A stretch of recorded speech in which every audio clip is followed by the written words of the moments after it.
Às vezes eu entendo o Lula, talvez, não sei, talvez mais do que ele próprio. Não sei até que ponto ele faz essa reflexão, não sei até que ponto ele tem tempo para refletir sobre as atitudes que ele toma. Refletir, que eu digo, claro que ele reflete, claro que ele pensa, claro que ele faz as estratégias. Estou dizendo refletir no sentido de uma meditação solitária. Nós aqui, de fora da situação que ele vive, mas ao mesmo tempo muito mais dentro do que ele mesmo, porque nós somos, afinal de contas, o povo brasileiro, né? Nós aqui olhamos e tentamos nos colocar na condição dele, né?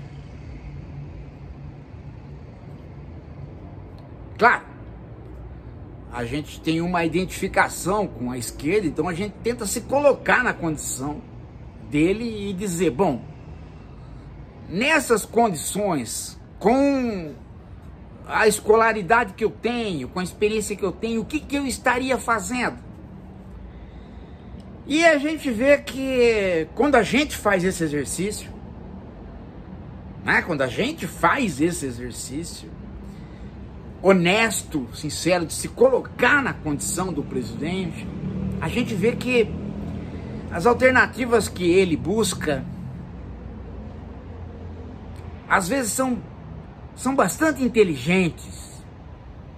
Talvez a gente não fizesse diferente. Veja agora, estou falando tudo isso para chegar no seguinte ponto. Quando você olha as atitudes do Lula do ponto de vista das relações externas, você tem a clara figura do estadista, né? E quando você olha ele do ponto de vista interno, você às vezes fala, puxa, mas parece que ele está amarrado. E é exatamente isso. Então, quando ele se vê amarrado internamente, ele vai para a política externa para ver se ela consegue fazer algum reflexo interno. E é interessante que, quando ele faz isso, ele pensa mais a médio e longo prazo do que quando ele pensa só do ponto de vista interno. Veja agora em relação aos BRICS, não é? Foi o Lula que pôs essa ideia, não teve nenhum chefe de Estado que pôs. Essa ideia vem do Brasil, dentro dos BRICS. A construção de uma moeda, né? Uma construção de uma moeda que permita aos BRICS, que agora são bem mais, poder fazer um comércio entre eles que seja autônomo em relação ao dólar. Veja, a ideia do Lula é boa e é uma ideia cuidadosa, porque ele não está querendo substituir o dólar. Ele está querendo que exista, né, uma independência, pelo menos dentro dos BRICS, para negociações sem dólar. E a saída que ele está propondo, ela é bastante interessante, porque ela tem um know-how brasileiro, que é o Pix. A ideia de você ter um mecanismo de pagamento que pode ser uma associação entre Pix e criptomoeda e o mecanismo do blockchain. Isso é uma boa ideia, gente. É uma boa ideia porque ela não depende de muitos gastos, ela depende de uma tecnologia que a gente tem, ela depende de um know-how que a gente tem, e ela depende, e esse seria o problema, mas é um problema resolvível, ela depende de você fazer simulações e ter uma experiência para ver como é que funciona, por conta dos mecanismos de segurança, claro. Então, o Banco Central já está instruído pelo Lula, e o Galípolo está nesse trabalho de construir um mecanismo que seria aí uma moeda, mas que trabalharia com o blockchain e o Pix. Claro que a retórica do Lula para pôr isso na praça foi fantástica. Olha, não queremos substituir o dólar, não estamos querendo afrontar o Trump, não é uma questão, né?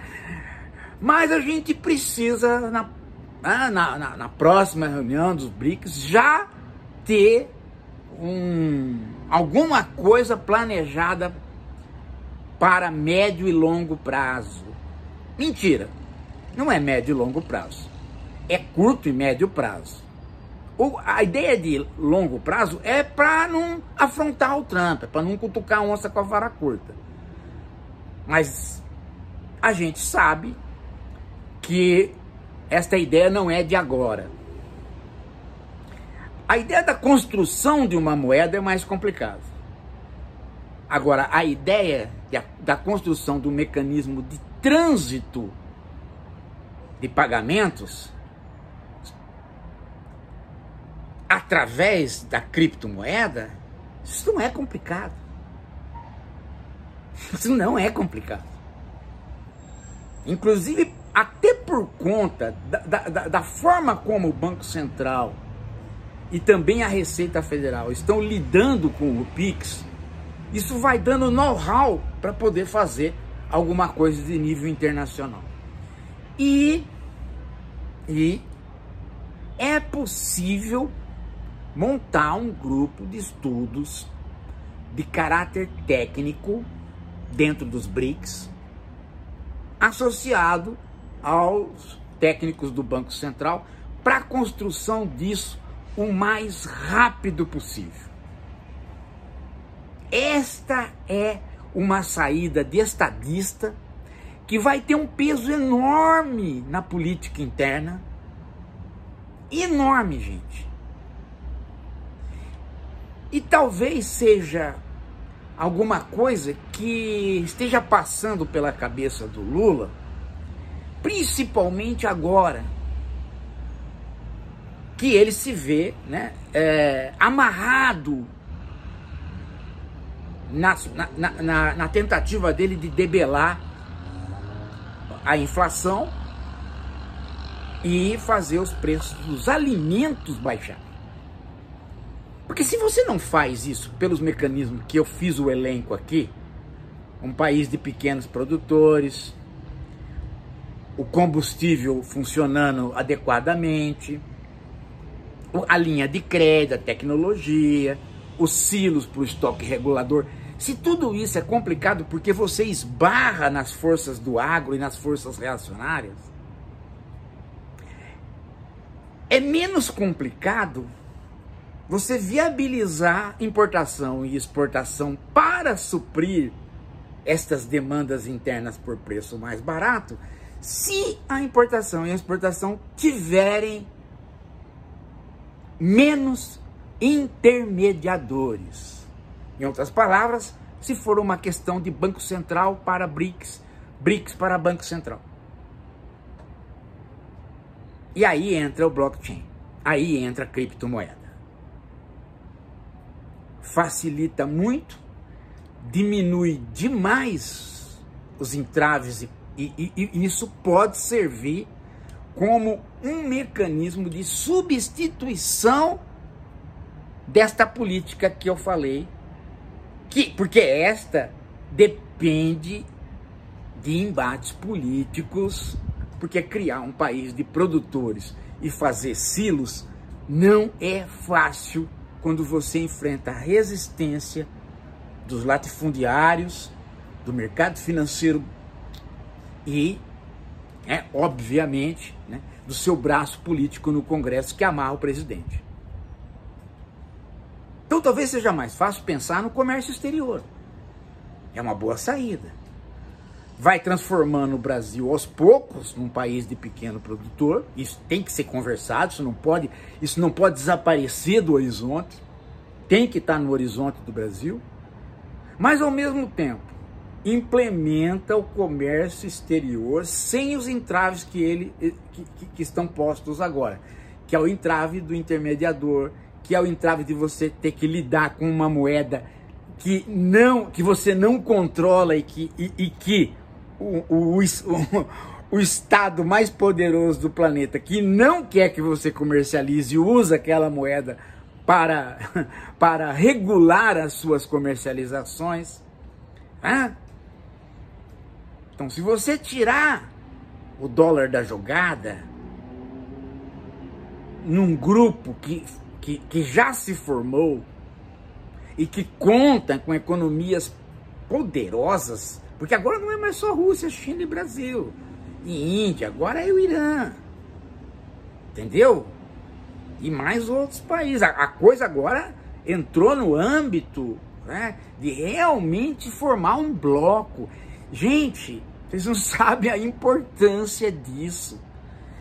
Vocês não sabem o quanto que isso já foi discutido. O próprio Mercosul, foi uma tentativa disso. Foi tanto boicote externo que... Então, finalmente se tem os BRICS, finalmente se tem este conglomerado. É uma chance de ouro, gente. É uma chance de ouro do Brasil estar dentro de uma nova configuração geopolítica e geoeconômica. Todas as vezes que tiver preço alto, o Brasil pode ter os mecanismos que eu já elenquei, mas também o comércio exterior sem os entraves que o dólar coloca. Não dá, gente. Não dá. O Trump mostrou que não dá. O Trump usa o dólar e a economia americana para fazer uma política tão agressiva em relação ao mundo que a única saída vai ser a criação de blocos como os BRICS. A sorte é que ele já está criado, porque se fosse para criar agora, a sorte é que já está criado. E a sorte foi que o Lula conseguiu não se indispor com nenhum dos países dos BRICS. Lembram que a imprensa queria empurrar o Lula para um confronto com o Putin? Lembram? E o Lula não foi? Já pensou se o Lula tivesse ido para um confronto com o Putin hoje? Ele teria arrebentado os BRICS. A Rússia faz parte. E estaria aí, alinhado a quem?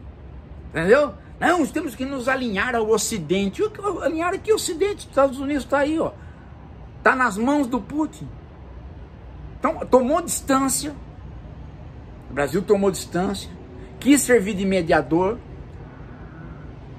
Escapou desta arapuca que é Ucrânia e Rússia. É uma arapuca. É uma arapuca.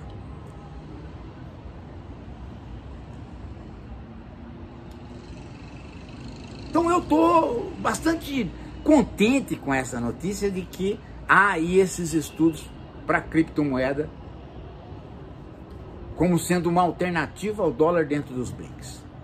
Isso precisa ser trabalhado com carinho pelo governo brasileiro. Isso precisa estar, sabe, não é precisa uma energia para botar isso adiante. Isso vai dar, olha, isso pode fazer o Brasil dar um salto, gente. Perguntem para os técnicos, perguntem para os economistas se não é uma boa saída. Aqueles que estiverem refletindo sobre o assunto vão saber que é.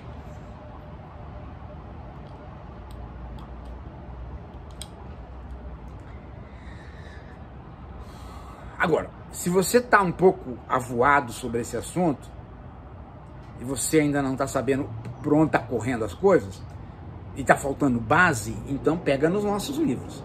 Nós temos 2 sobre o capitalismo no momento atual que nós temos aqui na editora do Servo, né? Que é o do Ilan, Introdução à Financiarização, né? E o livro sobre o capitalismo do professor Eleutério. Pegar nesses 2? Peguem, leem e estudem. Daqui a pouco a gente volta.